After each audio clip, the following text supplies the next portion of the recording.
Peace to the 12. The title of this video is The Next Exodus.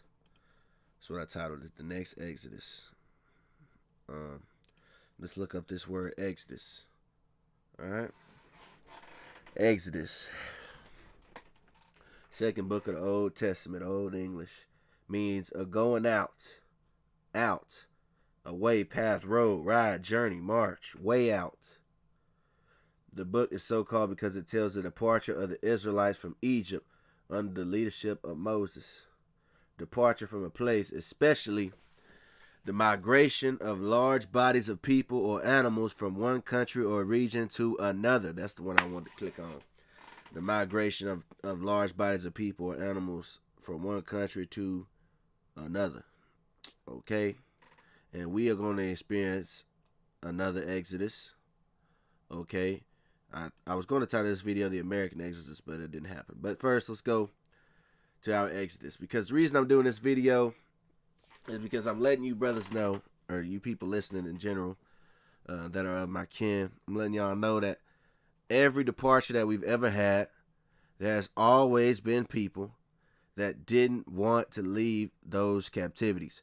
There have always been people that didn't want to leave. They had just assimilated with the captivity that they were in, all right, through conditioning. Okay, whether it was Egypt, Assyria, Babylon, Greece, Rome, our various captivities, there's always been people who didn't want to leave. And it's the same way now. There's people that don't want to leave this place. You know, see right now you hear people say things like, oh, why don't you just go somewhere else? But they don't understand that our captivity is a worldwide thing. We are reproaches everywhere we go, okay, in mass. And also, the world was made for our sakes. But that's a whole other video for another day. Point is, let's go to the Egypt captivity, okay? Now, Exodus chapter 1 and verse 13. That's enough of me rambling. And the Egyptians made the children of Israel to serve with rigor, okay? And they made their lives bitter with hard bondage in mortar and in brick, and in all manner of service in the field. All their service wherein they made them serve was with rigor. So they was working our asses off in this Egyptian captivity. Deuteronomy 26:6. And the Egyptians evil entreated us and afflicted us and laid upon us hard bondage.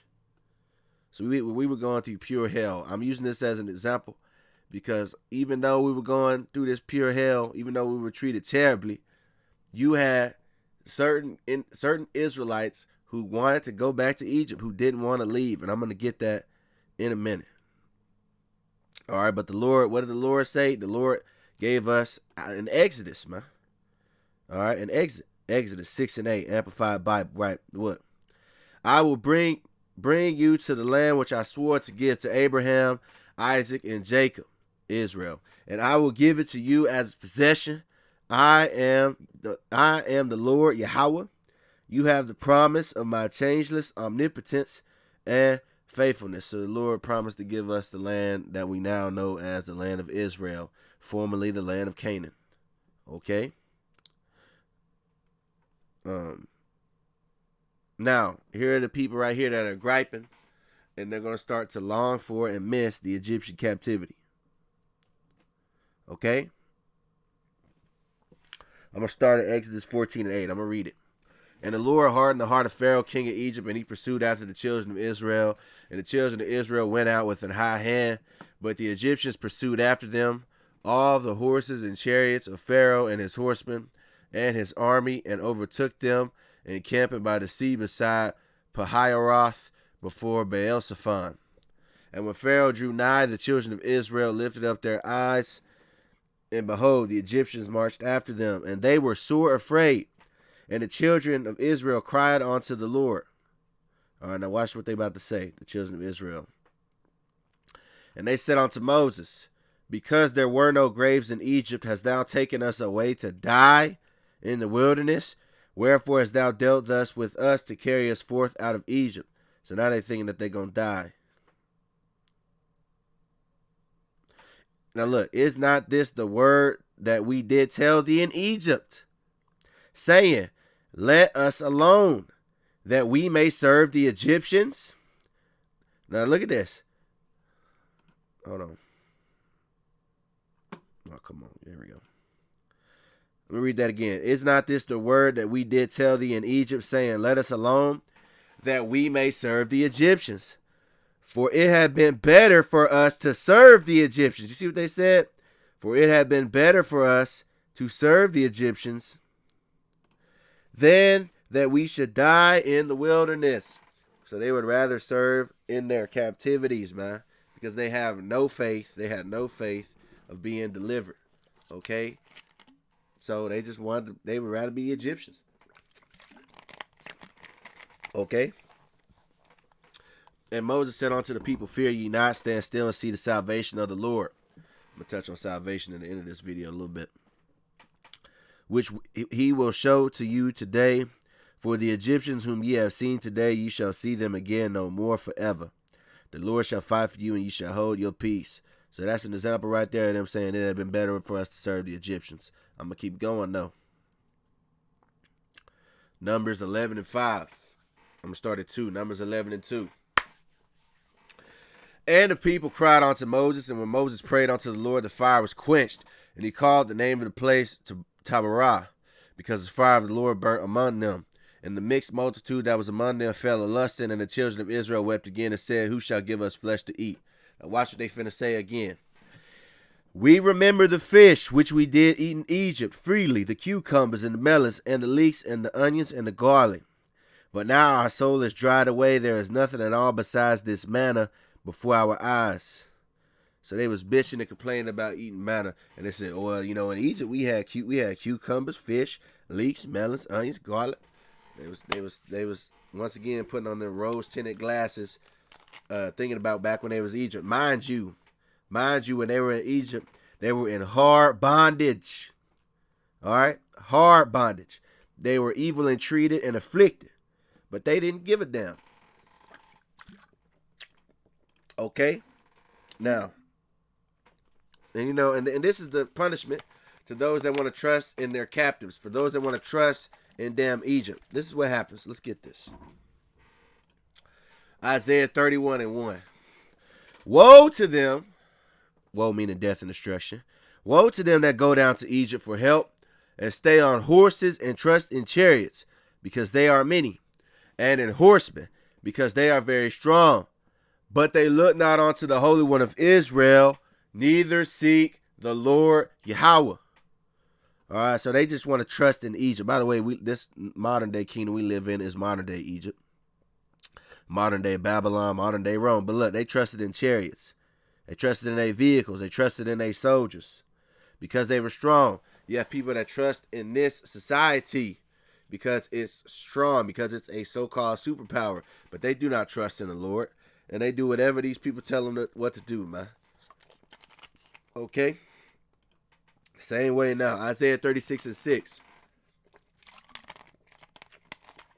Lo, thou trustest in the staff of this broken reed on Egypt, whereon if a man lean, it will go into his hand and pierce it. So is Pharaoh, king of Egypt, to all that trust in him. So basically, man, you're crucifying yourself. You want to keep trusting in Egypt.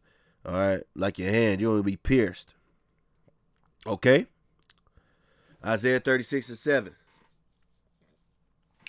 But if thou say to me, we trust in the Lord our God, is it not he whose high places and whose altars Hezekiah had taken away, and said, Judah and Jerusalem, ye shall worship before this altar? Okay? And look, we had people, man, once again, though we were in hard bondage, there were people that still wanted to serve Egypt. I'm going to get another example. Okay? Jeremiah 44 and 15.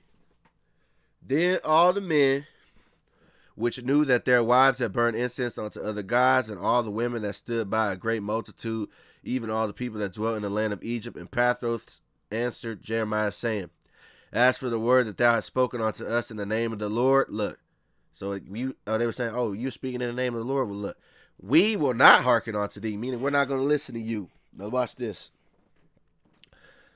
But we will certainly do whatsoever thing goeth forth out of our own mouth. So they all want to do what they want to do. We're going to do what we want to do. To burn incense unto the Queen of Heaven, and to pour out drink offerings unto her, as we have done. We and our fathers, our kings, and our princes in the city of Judah, in the streets of Jerusalem. For then we had plenty of victuals, and were well, and saw no evil. So we're going to keep doing what we want, because we're going to get this money if we just, bow down and do this and that. They let them know. And they was going to worship the Queen of Heaven, and they ain't going to listen to Jeremiah the prophet. But since we left to burn incense to the Queen of Heaven and to pour out drink offerings unto her, we have wanted all things and have been consumed by the sword and by the famine. So you keep trying to serve them other guys, that's what's going to come to you, man. And when we burn incense to the Queen of Heaven and poured out drink offerings unto her, do we make her a case to worship her and pour out drink offerings unto her without our men? By the way, this practice is kept today in the sense of birthdays. The birthday cake, I'll do a video on birthdays at some point, but birthdays go back to the Queen of Heaven, or specifically the birthday cake ritual, the birthday cake tradition. It goes back to the practice that was used for the Queen of Heaven, Ishtar or Astarte. That's another video for another day, but yeah, that's what that also goes into when you do your history. Look, drink offerings unto her without our men, and then that's that. We don't need no man spirit, because once you understand the Queen of Heaven and all her aspects, she has that. She's often depicted by herself, or she's depicted by herself, or she's depicted with her and a child. All right, which is a single mother archetype. But once again, that's another video for another day. Then Jeremiah said unto all the people, to the men and to the women and to all the people which had given him that answer, saying, the incense that ye burned into the cities of Judah and in the streets of Jerusalem, ye and your fathers, your kings, and your princes, and the people of the land, did not the Lord remember them, and came it not into his mind? So look, you're going to be remembered for what you choose to do. And look, the Queen of Heaven, the moon, worshipped by the Assyrians as a receptive power in nature. Queen of Heaven in Jeremiah is the moon Ashtaroth, or Astarte, to whom worshipped as Hebrew women offered cakes in the streets of Jerusalem.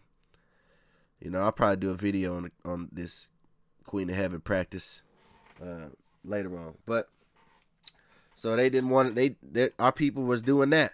All right, they did it again in Jeremiah 7, or it mentions it again in Jeremiah 7:18. The children gather wood, and the fathers kindle the fire, and the women knead their dough to make cakes to the Queen of Heaven, and to pour out drink offerings unto other gods, that they may provoke me to anger. Okay.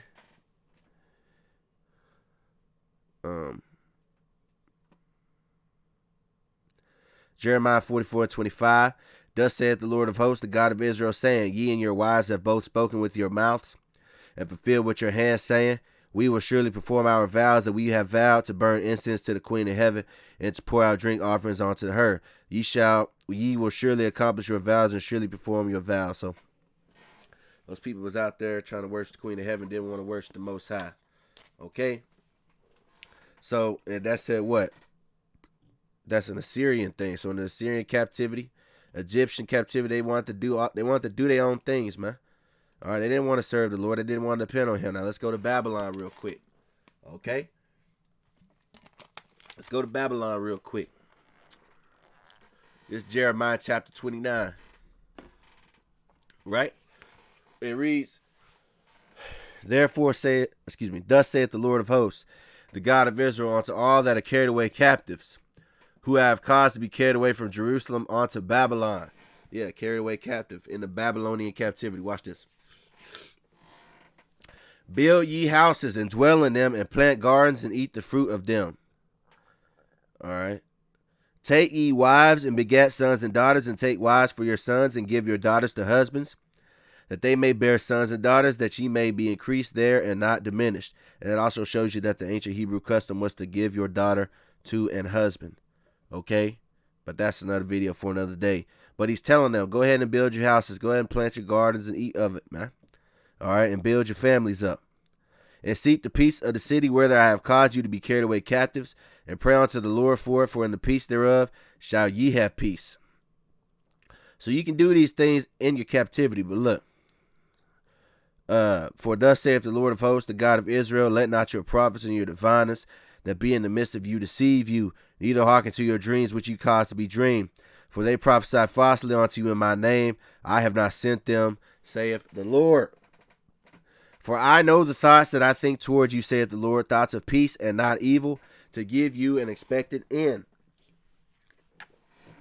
Then shall ye call upon me, and ye shall go and pray unto me, and I will hearken unto you. So in our captivity, we're going to call upon the name of the Lord. All right, we're going to call upon yahawashi, and we're going to pray for deliverance. Ye shall seek me and find me, when ye shall search for me with all your heart. And I will be found of you, saith the Lord. Now look, this is the point. He's going to give us an exodus. He's going to give us out of our captivity. We're going to go back to our own land. Look at this. Jeremiah chapter 29 and 14. And I will be found of you, saith the Lord, and I will turn away your captivity, and I will gather you from all the nations, and from all the places whither I have driven you, saith the Lord, and I will bring you again to the place whence I caused you to be carried away captive. So the Lord is going to get us from all the captivities, no matter what land we're in. He's going to put us back in our own land. Okay? So in knowing that, you should not be attached. You should not be attached to the nation that you currently reside in, because this is a temporary thing, man. All right? Right now, we're pilgrims on the earth, and we're going to be delivered. And those that don't want to leave this place, those that don't expect this society to go down, those that don't expect this society to be reduced to rubble, whatever society they happen to reside in, those people have serious issues, man. Because once again, we are pilgrims, man. This is not our rest. That's a scripture in itself I should have got. But this is not our rest. I'm actually going to get that. Bear with me. I'm actually going to get that. This is not our rest.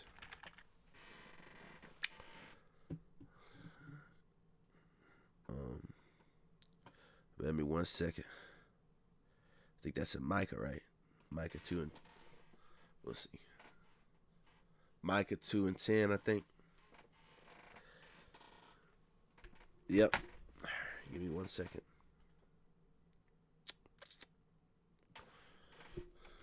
Come on, man. There we go. All right. This is not our rest. This is not what we should be comforted in. We should not be comfortable here. This is a temporary place that we're in. All right, Micah 2 and 10. Arise ye and depart, for this is not your rest, because it is polluted. It shall destroy you, even with a sore destruction. Yet all these places, these countries, these nations, they're polluted, man. All right, and if you're not careful, it will destroy you. If a man walking in the spirit and falsehood do lie, saying, I will prophesy unto thee of wine and of strong drink, he shall even be the prophet of this people. I will surely assemble, O Jacob, all of thee. I will surely gather the remnant of Israel. I will put them together as the sheep of Basra, as the flock in the midst of their fold. They shall make great noise by reason of the multitude of men.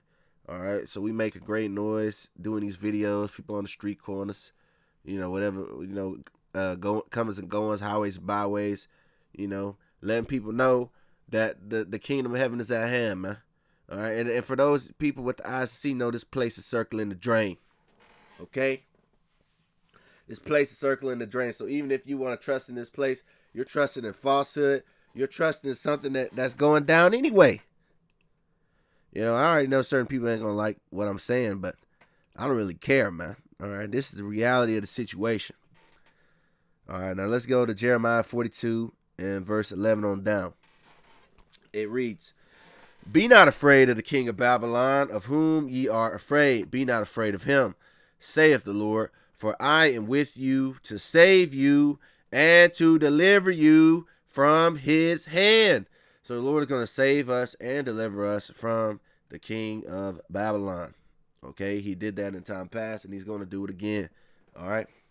And I will show mercies unto you, that he may have mercy upon you and cause you to return to your own land. Once again, return to your own land.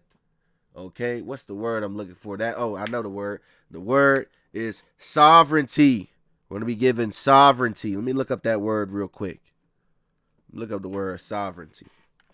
Sovereignty.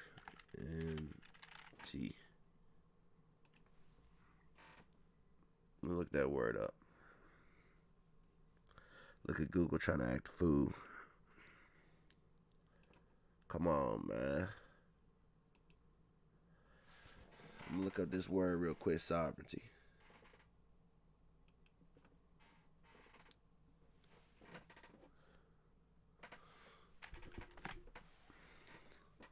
Sovereignty. Okay. Pull this up. It's the definition of the word sovereignty.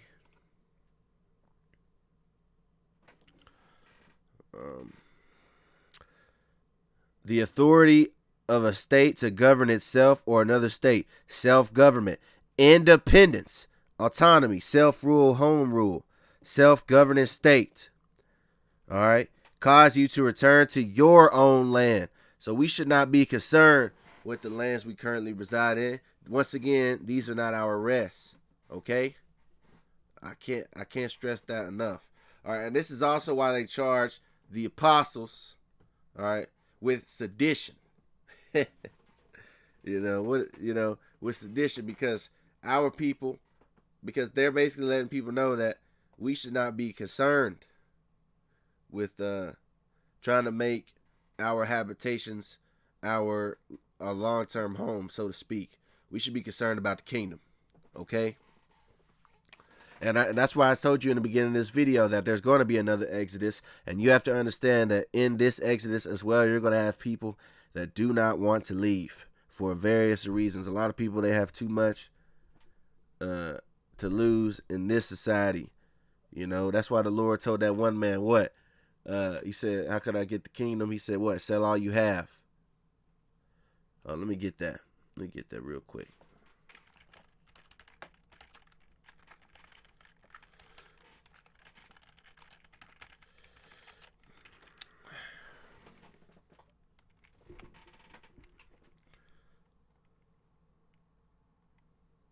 Let me get that.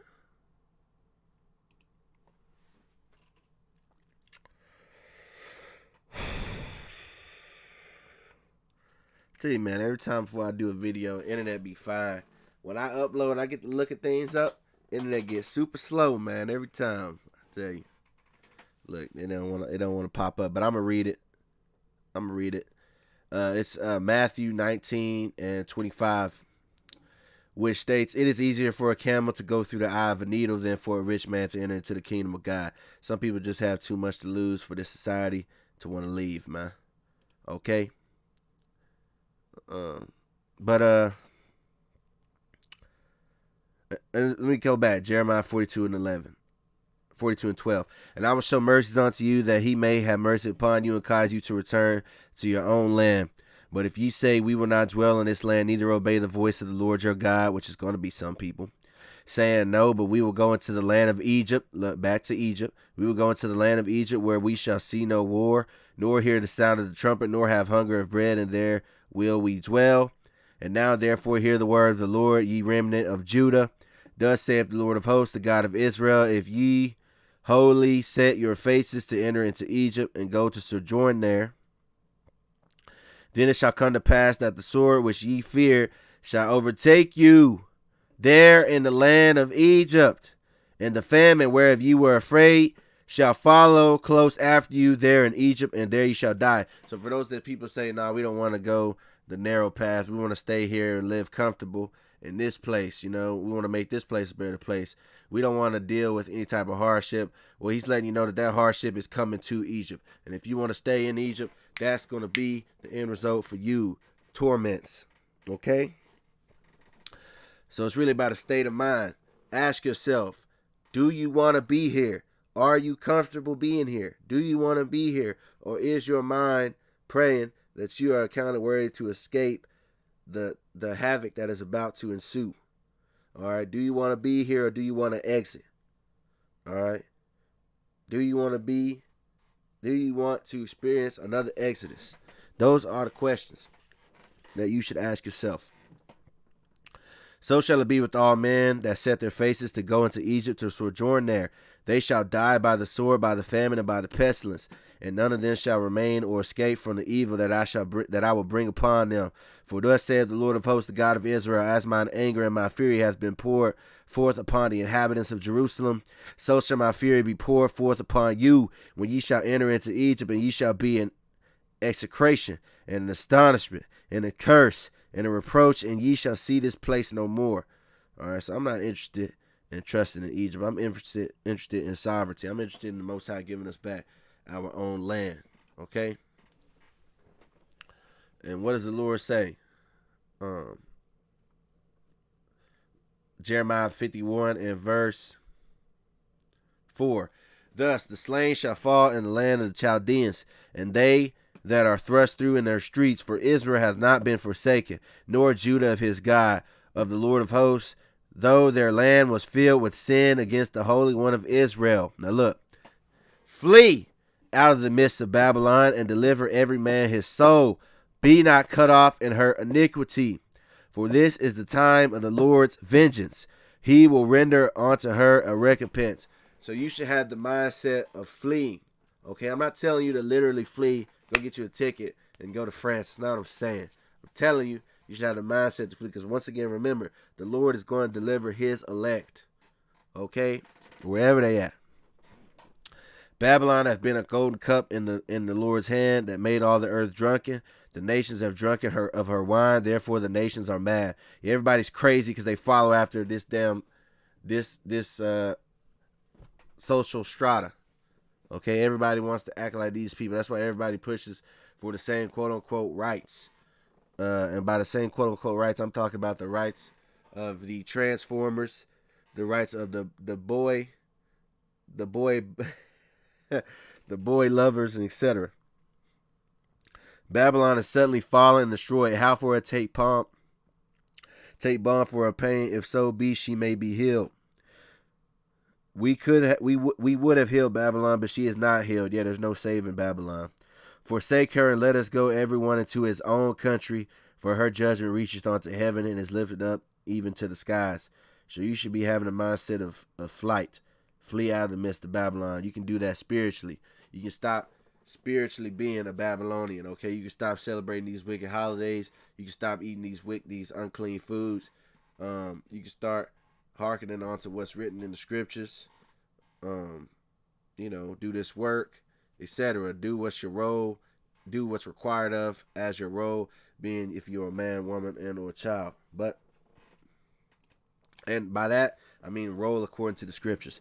But now let's go to the Greek captivity real quick before I get up out of here.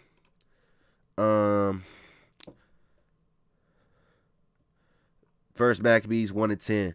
And there came out of them a wicked root, Antiochus, surnamed Epiphanes, son of Antiochus the king, who had been an hostage at Rome, and he reigned in the 137th year of the kingdom of the Greeks. In those days, now look, this is the Greek times. In those days went there out of Israel wicked men, who persuaded many, saying, let us go and make a covenant with the heathen that are round about us. For since we departed from them, we have had much sorrow. So there was people that wanted to make a covenant with the Greeks and the other heathens. All right, because it would be easier. They didn't want to have to deal with it. Okay? So this device pleased them well. Then certain of the people were so forward therein, they went to the king, who gave them license to do after the ordinances of the heathen, whereupon they built a place of exercise at Jerusalem according to the customs of the heathen. So they started getting license to teach their people how to be more so like the Greeks, how to be more so like the heathen. Okay? Let's get some more. 2 Maccabees 4 and 10. Which when the king had granted and he had gotten into his hand the rule, he forthwith brought his own nation to Greekish fashion. and the royal privileges granted a special favor to the Jews by the means of John, the father of Ptolemaeus, who went ambassador to Rome for amity and aid. He took away and put in John the father, and putting down the governments which were according to the law. He brought up new customs against the law. So he was rebelling against the law of the scriptures, and he was against the government and the rule by the law of the scriptures. Same way we have people like that now, niggas in the world right now. He built gladly and exercised under the tower itself, and brought the chief young men under his subjection, and made them wear a hat. Now such was the height of Greek fashions and increase of heathenish manners through the exceeding profaneness of Jason, that ungodly wretch, and no high priest. Okay, so he was like, oh, nah, forget about the scriptures. Just let's think about being like these Greeks, man. Okay, you don't need the laws of the Bible. You have a constitution. You don't need the laws of the Bible. You have whatever somebody says. You have Buddhism, Hinduism, whatever. No, okay, we follow the laws of the scriptures, man. Which brings me to the end of this video. See, the people that want to get the hell out of here, we believe in getting and receiving salvation. What is salvation? Protection. Look, general non-religious sense of protection or preservation from destruction, danger, and calamity, etc. All right, preserve, defend. We want to be protected, preserved. We want to be saved from the destruction and anger and danger that's coming, the calamities. But a lot of people, they don't think that they're in need of salvation. They don't think they need saving. They like where they at. They like where they at. All right. They like the practices. All right. They like the pride. They like their communities that they're in right now. They like the holidays that they participate in. They don't want to be saved. All right. And what does the Lord say about that? Ezekiel chapter 9 and verse 4. And the Lord said unto him, go through the midst of the city, through the midst of Jerusalem, and set a mark upon the foreheads of the men that sigh and that cry for all the abominations that be done in the midst thereof. And to the others he said in mine hearing, go ye after him through the city and smite. Let not your eyes spare, neither have ye pity. All right. So the mark is going to be set upon the men that sigh and that cry for all the abominations that are done in the midst thereof. To those people that are not down with the things that everybody else is down with. Okay? And for the other people, man, they not going to be spared. They're not going to have no pity, man. All right? And he told these angels, these death angels, slay utterly old and young, both maids and little children and women, but come not near any man upon whom is the mark, and begin at my sanctuary. Then they began at the ancient men which were before the house. All right. And he said unto them, defile the house and fill the courts with the slain. Go ye forth. And they went forth and slew in the city. And it came to pass while they were slaying them, and I was left, that I fell upon my face and cried and said, oh, Lord God, wilt thou destroy all the residue of Israel in thy pouring out of the fury upon Jerusalem? So right there, he was left. Ezekiel was left. But a lot of people, they died, man. All right. And that's the point. All right. Because we're supposed to be looking for and hastening our exodus, man. Our next exodus. 2 Peter 3 and 12. Looking for and hasten unto the coming of the day of God, wherein the heavens being on fire shall be dissolved, and the elements shall melt with fervent heat. Nevertheless, we, according to his promise, look for new heavens and a new earth, wherein dwelleth righteousness. So we look for the new heavens. We look for the new earth. We look for our new kingdom. We don't give a damn about where we at right now. That's the point, man. With that, hopefully that was encouraging. Hopefully that was letting you know there will be a second exodus, or there will be another exodus. And with that, I say peace to the 12. I want to give all praises, honor, and glory to the Heavenly Father, the Most High, Yahawah, in the name of his only begotten Son, yahawashi. Yahawah being the name of the Heavenly Father, who is commonly known as God. And yahawashi is the Savior of the nation of Israel, who is commonly known as Jesus Christ. I want to say shalom, which means peace, to you people listening and learning, to you people doing this work in truth and sincerity, and to you elders that's been doing this thing before me. I say shalom to you. Do not get too comfortable here. This is not our rest. This is not our state. Okay? We will be redeemed. Yahawashi will return. All right. With that, I say shalom.